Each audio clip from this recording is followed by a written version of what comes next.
Welcome back to the Alpine Rose. Well, here it is, February already, and got to start clearing some trees. I've contracted the excavation and the foundation with two different companies, and we've got a March start date. So I'm trying to clear the property of snow, get the ground to thaw out. This has been a pretty mild winter, and therefore I think the frost depth may only be about 2.5 feet deep. But still, that's going to be a little bit of a challenge. Depends on what kind of equipment they bring.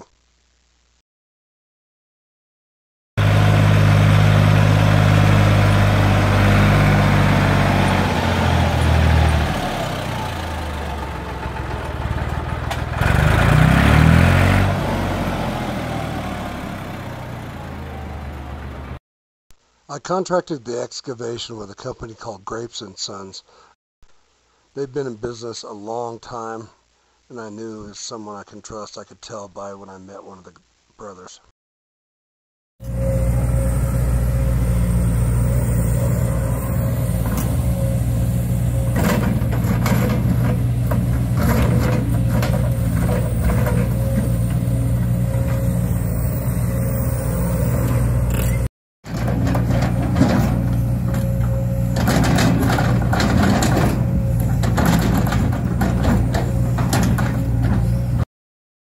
We hit about 24 inches of ice, and you could tell by when the bucket actually scrapes the ground, you can see it kick back a little mist.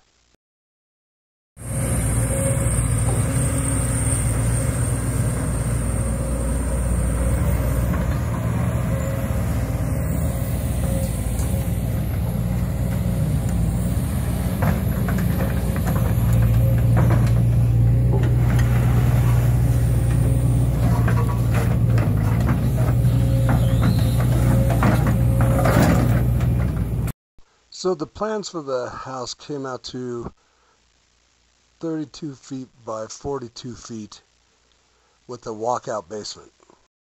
I chose the front of the house to face southwest so I can get the most out of the solar gain through the large windows of the A-frame.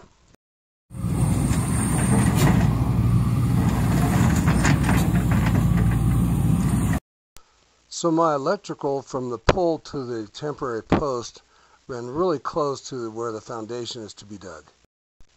We had to thaw out the ground with a propane heater to soften it up so we could dig it by hand to find the electrical. Once we found the electrical, then we were safe. The walkout portion of the basement had a 36-inch deep concrete foundation. In discussions with the excavator, we decided to put a 4-inch pipe underneath where the foundation would go.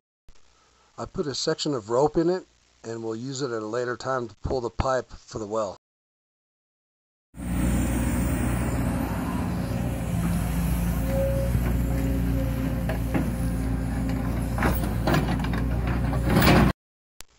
Here you can see how close my septic tanks and the inlet are going to be.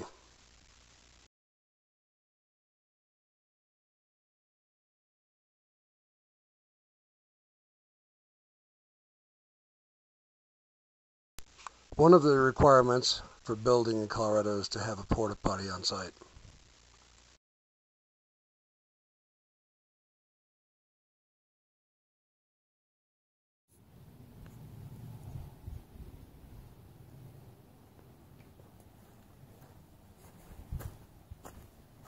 When planning certain aspects of your project, don't be afraid to reach out to professionals or to subcontract.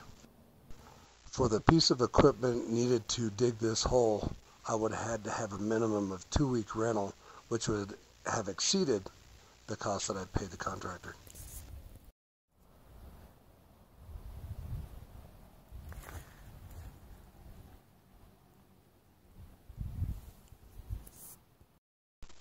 The very next day, there was a crew on site setting up the foundation forms.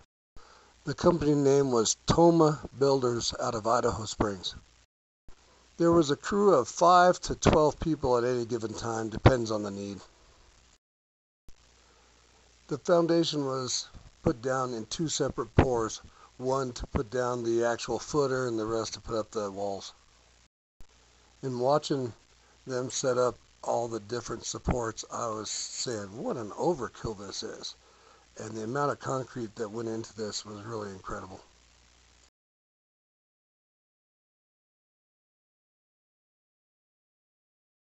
And of course, the weather doesn't always cooperate.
In this picture you can see that they left a hole through the footer for drainage to the septic system.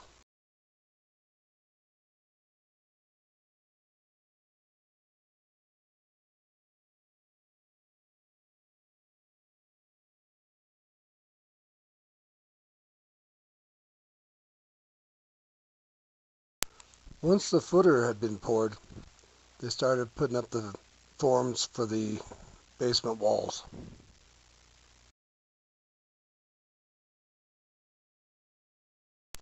The ditch to the left is going to be for the caissons for the deck supports.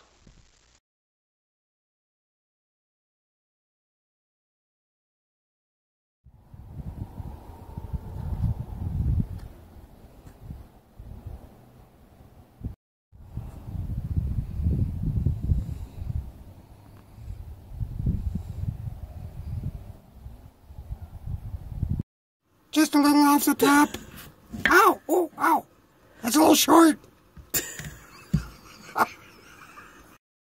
I had to leave that in there. It shows how you can get a little crazy with the cabin fever in the mountains.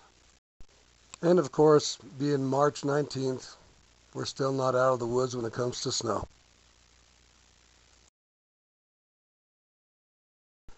The best part about March snowstorms is they melt fast.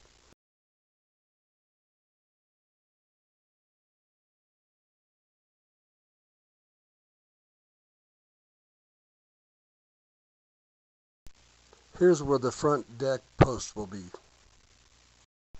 with a set of stairs on the far right.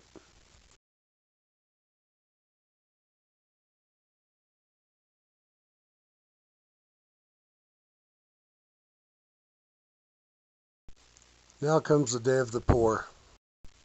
With all the equipment showing up and the crew, now I know why this cost about $65,000. Ouch.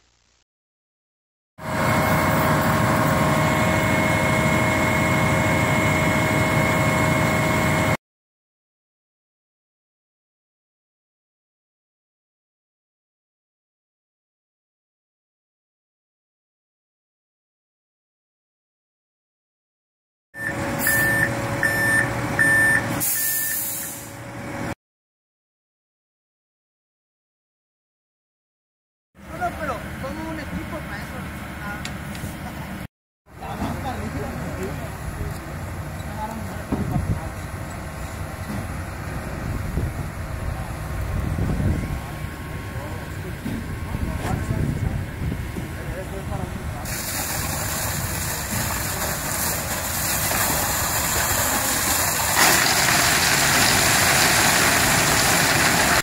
I'm not sure if that's OSHA approved.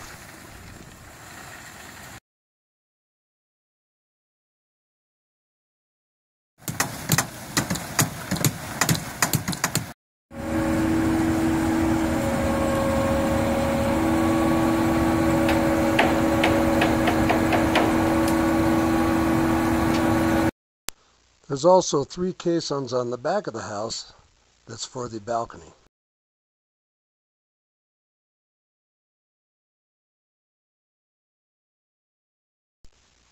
With the forms removed, it really takes shape. Now I actually have a lot to do to prepare for the last pour of the floor or the pad. I chose to install radiant heat and I wanted my concrete pad heated. I also want to put in a drain because I have a garage, a one-car garage coming in from the east side that I want to be able to have a snowy car drain out to the forest. And of course, winter is not over yet.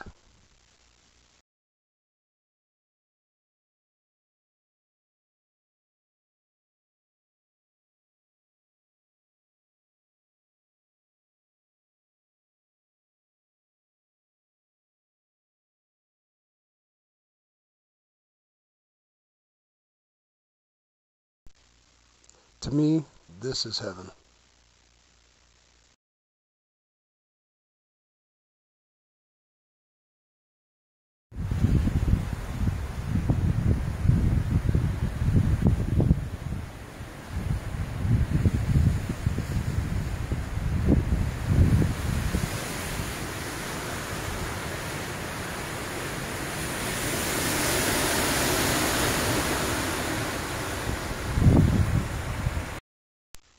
Okay, I could do without the wind.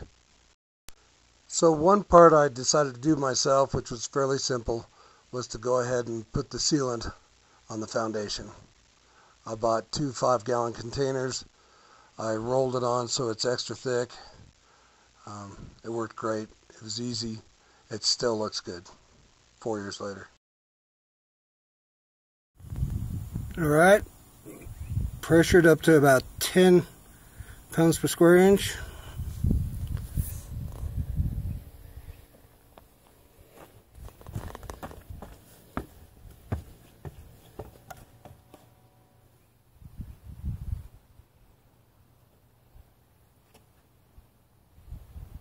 We'll see how long it holds. It's right now 4:43. Before we could backfill around the foundation, I had to put in a permanent fitting that runs underneath the foundation. And it also had to be pressure tested.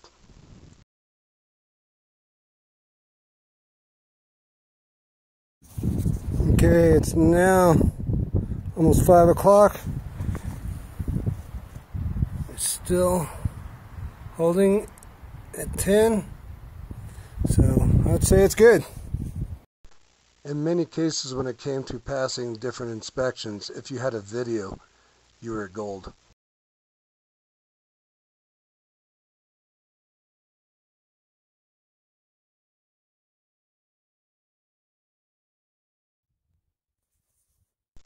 So here I made a mistake because I went ahead and started putting in my drains and my PVC and gluing it together, not realizing that there's actually got to be some stone put down first, and so I was a little premature on this. So the cost of some labor and some extra pipe, I was able to save most of it and reuse it. Plus I learned a couple things. For example, the vertical pipe coming up outside the house, I didn't want to use the ABS pipe, I want to use PVC.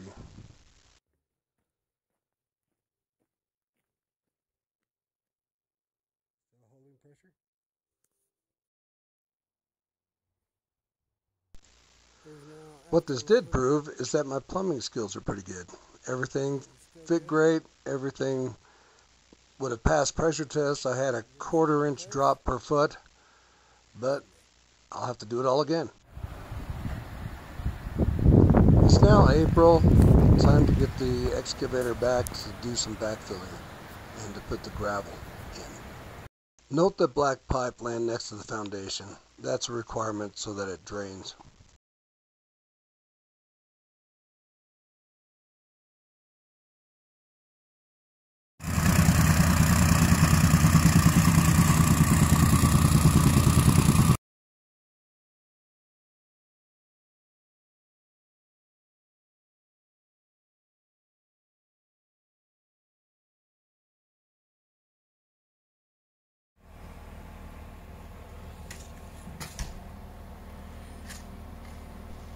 Meanwhile, the RV toilet decided to take a crap.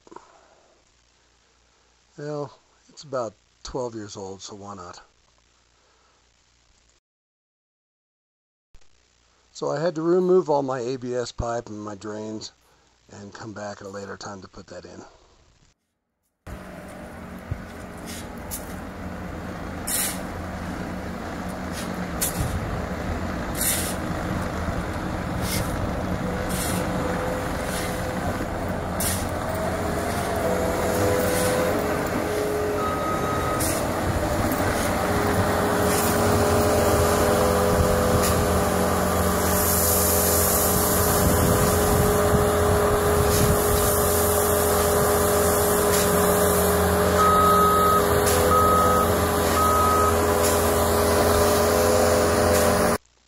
So in the distance you can see the PVC that's going to connect to the drain that goes out to the septic tank. Prior to the gravel, I added to the blue pipe so that it comes up in my utility room. The large concrete pads out there are for supports that hold up the house. You'll see later when I add the character logs. So now I can put my floor drains back in place. And of course, pressure test. This picture shows the floor drain that's going to be in the garage along with the white piping that goes out to the forest.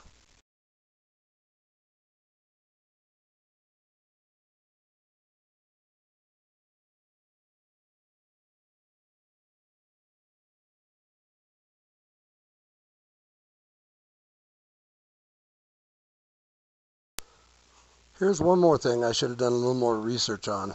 The insulation that I put down underneath the concrete pad wasn't really adequate. Or at least I think it could have been better. I should have gone with a 2-inch styrofoam.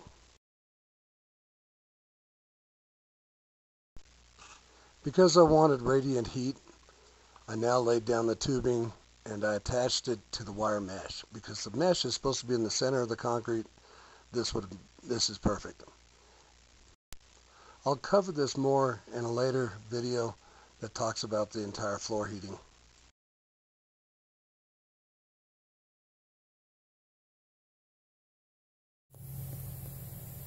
Almost 6 p.m.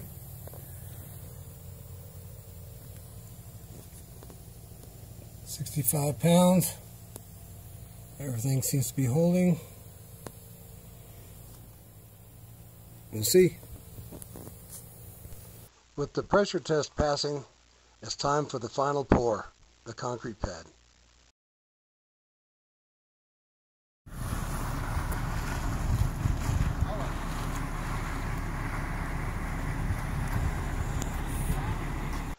Another thing I forgot was to go out there and put my initials in it. Well, thanks for watching.